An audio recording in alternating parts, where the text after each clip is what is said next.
Please welcome Mr. Richard Staiti. He is from the town of Canton. So thank you for being with us tonight. How are you? I'm great. Thanks for having me on. Nice Welcome. to be here and nice to see everybody. Well, I'll give you a quick background in terms of my political experience, my government experience. Some of you may know of me, some may not. I have been in service probably for over 35 years in my town and in the county. I served 9 years as a member of the Board of Selectmen in Canton, chairman of that board for 3 years. I guess we call it Select Board now. I also currently serve as the town moderator in the town and serve currently also as representative of Canton to the County Advisory Board, or technically what it's called the County Board on Expenditures. It has been a very interesting experience serving on these different boards and has given me some background which I feel equips me for the position of County Commissioner. I also am a member of the Canton Association of Business and Industry Board of Directors, which puts me in touch with business leaders and has given me a good insight in terms of business decision making, which I think I can also obviously bring to the board. There's no question COVID has made us change the way we do things. Obviously, we're meeting here tonight, via Zoom. We were probably, if we didn't have COVID, we'd be out there shaking hands. We'd be out there on the street. We'd be knocking on doors. We'd be meeting people in different ways. But COVID is here, and how long it's going to be here, we don't know.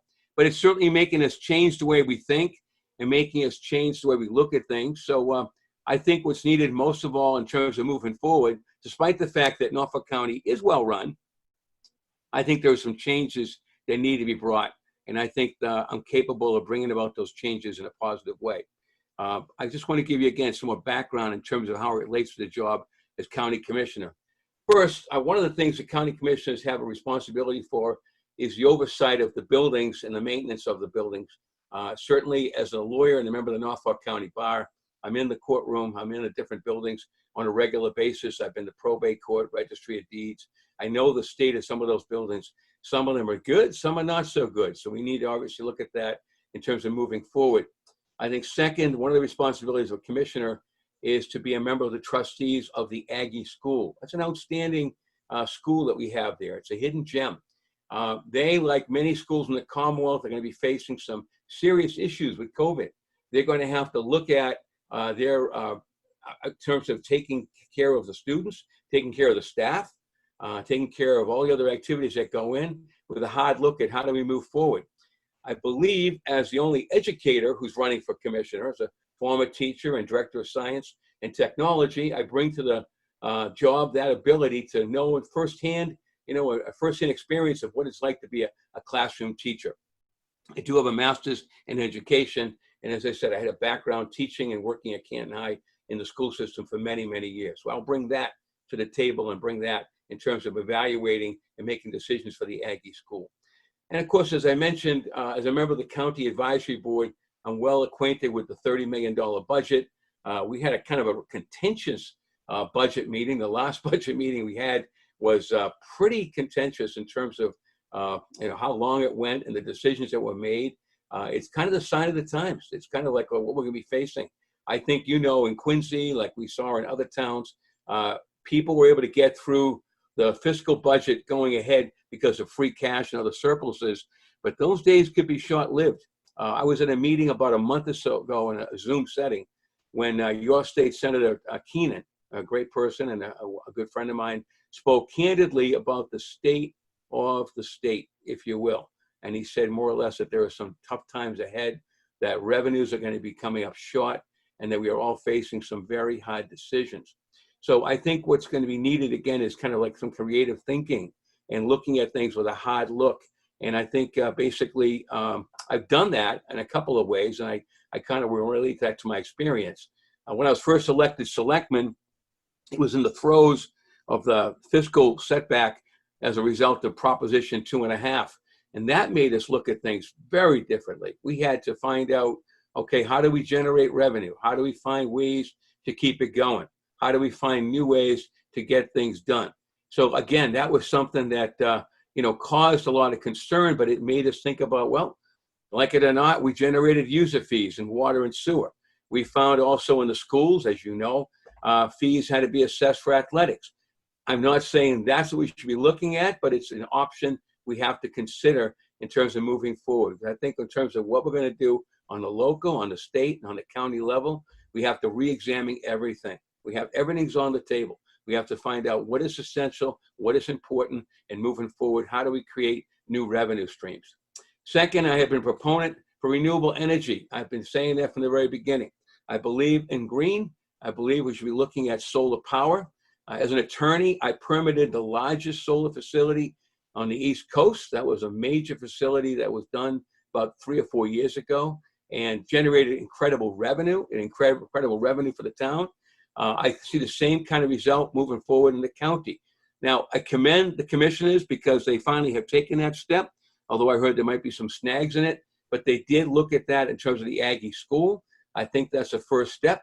What I'd like to say is let's take it a little further. Let's look at the other buildings and other lands and look at some ways that we can get, again, solar power and use solar energy to generate revenue in town and for the county on a, in a green and in a renewable way, in a clean way. I think also there are other things that the county is in charge of. The county golf course, I think, is underutilized. I think that's a facility that needs to be examined carefully. I would seek citizen input moving forward on that. I think there was a proposal, it had to be about maybe 3 or 4 years ago, to upgrade the clubhouse. And I don't know what exactly happened with that. And I'm on the board, and I can say right now, it kind of pushed it aside, and nothing ever came of it. And I would like to see what happened to that. Maybe the clubhouse, that could be upgraded so that facility could be used perhaps year round and generate more revenue, again, for the county. Go back to solar energy. I would probably recommend, if elected, the establishment of a solar capitalization stabilization fund. Many communities do that, where they take the revenue from solar energy and they take a portion of it and they put it into a stabilization or building fund. And that could give us the ability to build on a regular basis and to, again, moving forward, we've got to look at the ways we're going to fix our buildings. We have to figure out how we're going to keep these things afloat until perhaps COVID passes, with the help of God, and we can kind of things maybe get back to normal if it goes that way, and increase our ability to generate revenue.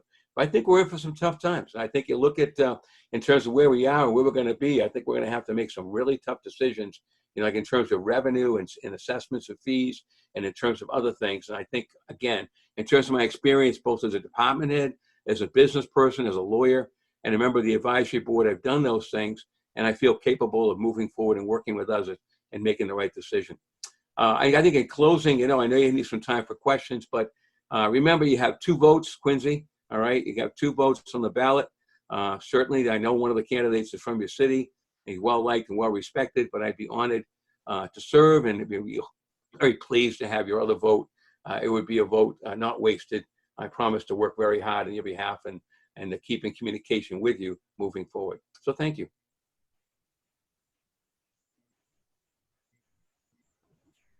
Okay, thank you, Mr. Staiti, for the opening remarks. And now we're going to open the floor to questions from our audience and members. So does anybody have a question? Okay, we're going to go to Kathy Tuffy, who's the chair of the Braintree Democratic Town Committee, who has the first question. Hi, Richard. Thank you for being here tonight. I'm going to ask you the same question I asked several of the other candidates. Mr. Guilfoyle answered the question before I asked. As a former 8th grade teacher, many of my students look forward to hands-on type of high school experience they would receive at Blue Hills and Norfolk Aggie. So Norfolk Aggie is under your purview as a Norfolk County Commissioner. I am very concerned that those students will not have the opportunity to have that hands-on experience that's essential to their learning in those environments. Can you just perhaps give us what your thoughts are as what happens if we have to go to remote learning with those students? If you were a former science teacher, then you know how important labs are. And this is something that very much concerns me. That's an excellent question, Kathy. Thank you. I suppose I will date myself a little bit and say, first off, I'm a little old school. I finished up teaching anatomy and physiology, and I remember we had to do dissections, and I always gave the students an option to do it virtually. They could do it with a CD, or they could do it with hands-on. And it seems kind of strange, but the ones that were taking the class or the sections I had really found that after a while they would come around and enjoyed putting, like you said, hands-on examination, and also work with other things, not just the specimens, but hands-on. You can't beat it. I think it can't be replaced.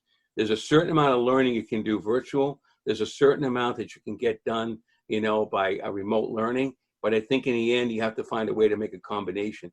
In talking to some of the teachers now, both in the county and even at the local schools, it seems like the state is leaning towards, if they haven't already, a shortening of the school year, providing additional training to the staff to enable them to find ways to create, if you will, that kind of hands-on learning. I would think that on the county level and at the Blue Hill School and other schools that are not in my jurisdiction, those are the kind of things we're going to be looking at. There's no definite plan, though. I think you see people coming in with ideas of going 2 days on, 1 day off. There's other plans where you go 1 week on, 1 week off. It seems to be a combination of processes, if you will. But I think somewhere in there will be a way to find a safe way and a socially safe way to provide students to do a hands-on exercise. I mean, quickly, I can tell you with a microscope lab, if I have 24 students, it's pretty tricky to do that in the classroom I had back when I taught. But if I cut that in half or even in a third, I can spread them out and I can provide them wipes to use the microscopes, and I could do the exercise, perhaps looking at slides or whatever in a certain manner. So it's not impossible. It's certainly something that's going to take a little bit of thinking, and I think it's something we have to look at collectively. But I certainly would encourage and would find ways as much as possible to make sure hands-on is part of the curriculum. Thank you very much. Okay, thank you. Okay, do we have any other questions? Getting off easy, huh? Are you all tired from a long night or to eat or what?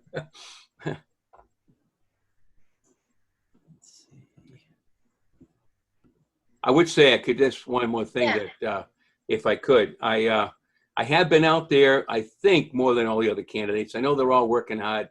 I commend everybody who's running these days, but I have been out at many various election sites in Rentham, Plainville. I've been down to Medway, Millis, working my way up through the county.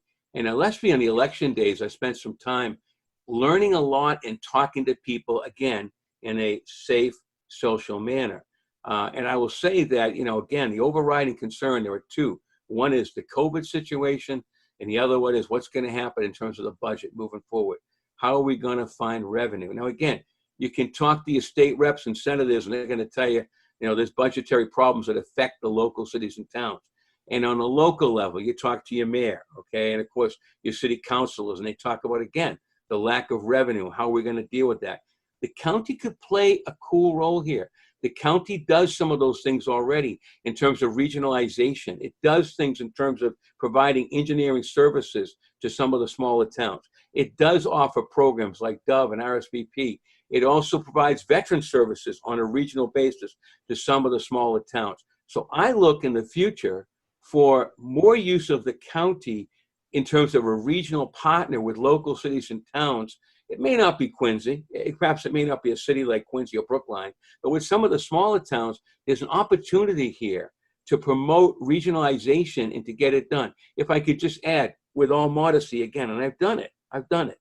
With the former fire chief in Canton, back about 7 or 8 years ago, through the county, we obtained a grant.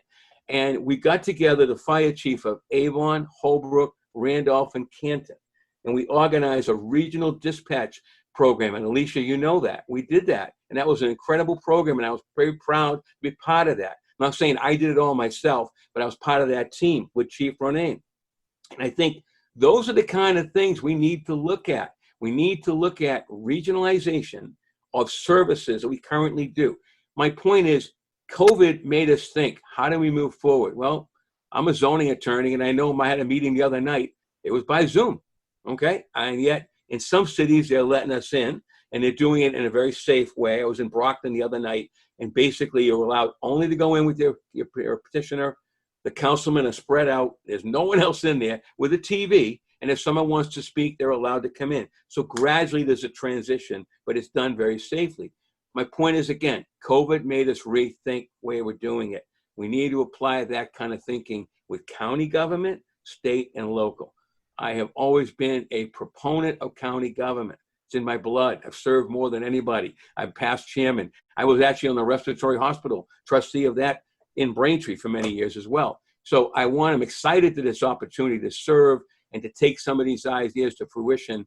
And I'm excited to kind of work with others as well and see if we can get through the next year or two and beyond. So again, thank you.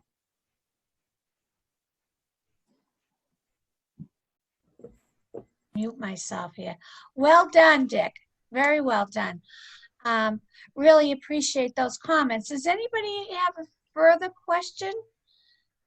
Because Dick has about 3 minutes left, and I was going to ask you, and I think you clearly stated in your last few remarks, many of us are unfamiliar with county government.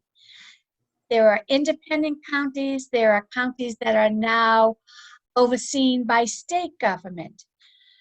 Norfolk County is an independent county. There's only a number of them left. So what is your role, if you want to expand on the question of what's your responsibility as one of 3 commissioners overseeing the 28 communities in Norfolk County? Good question, and thank you. I suppose that will take the rest of the 3 minutes, but I will tell you this, few things.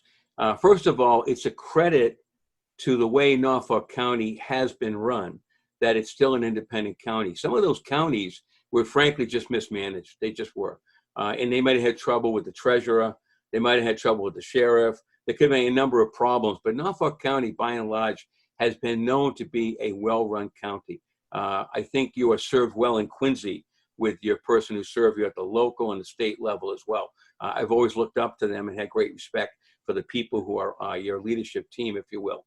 And some of them, I remember Representative Mariano started as a representative on the county board. That's how far back I go. I mean, I've served with him. I've served with Tom Coach and, of course, Mr. Whalen and others as well. So, I mean, it's a large number of people. But let's go back to your question. Why we're independent? What is my job? I found funny. It's funny when you run for selectman or if you run for mayor or state rep, people just say they know what it is. You know what I'm saying? They know what it is. So now they're evaluating you too. What are you going to do for me? You know, what's your position? With county commissioner, I found that I had to explain the job. Okay, then once you explain it, you have to relate it to get them to think, well, why are you the one I should give one of my 2 votes to? So to that end, you know, as I kind of touched upon, the county commissioners have, number one, under their purvey, the engineering department. They have under their purvey the administration and maintenance of all the court buildings. So that's like all the court buildings, Stoughton District Court, Quincy Courts, Rentham Court. They're in charge of the maintenance of them. At one time, they had the sheriff department, but no longer. That is broken off. They're independent. Of course, as I said, they serve as trustees of the Aggie School. They do. And of course, they are administrators of the county golf course. I mean, to me, those are the major things that a county commissioner has to look at. But I don't look at it that way. I'm going to go back to my last statement. I think with COVID, we have an opportunity to look outside the box. Honestly, I get along with most people. I'm not going to upset the apple cart and turn things upside down overnight, but I'm going to bring change. I'm going to bring my talent and my skill set the best way I can to help out the county and help out you, the citizens. And if that means that once in a while we have to have a meeting in Quincy, or maybe have a meeting in Brookline, or maybe take our show on the road to another town I never heard of us, so be it. If that means I have to have even a town hall meeting, as some people do, so be it. I want to be transparent and open, and I want people to know more about county government and expect more from county government. It shouldn't be a job that people sort of know and kind of know about. It should be in the forefront, leading the way and helping us through the many issues we've got. Like I said, I think there's an opportunity here, okay? We can look at solar power. They started doing it at the Aggie. I commend them for it. We need to do more of that. We should look at every single building that's under our jurisdiction. I think the golf course is an untapped resource. We need to examine that, rebuild it, redefine it, perhaps get some citizen input, look at ways to utilize that more. And I think there are other things ahead that we can look at and discuss. If I don't go over my time limit, I probably am, but I'm excited. I'm excited to take this responsibility on. I think there's a great chance to get some great things done. And again, I would appreciate your support and your consideration and your vote on Election Day. Excellent, excellent. Well, I find that to be a perfect way to wind up tonight's meeting with that fantastic explanation as to what a county commissioner does. Thank I you. sincerely hope that it has helped the members that are participating this evening. And Dick, if you have information about how people want to join your campaign, what is it? Well, it's very easy, actually. If they do want to find out, it's a pretty easy website. It's www.votestaticommissioner.com. And Terrific. I'm on Facebook too, but that's easy. I can put that in the chat if you want. I can put in that chat thing for you. Put that in the chat, Dick. Sure. So I want to thank you for, again, participating. We wish you well on this unconventional journey of campaigning till September 1st. And thank you for being with the Quincy Dems this evening. Thank you, and good luck to everybody else too as well. Thank you. Thank you for having me.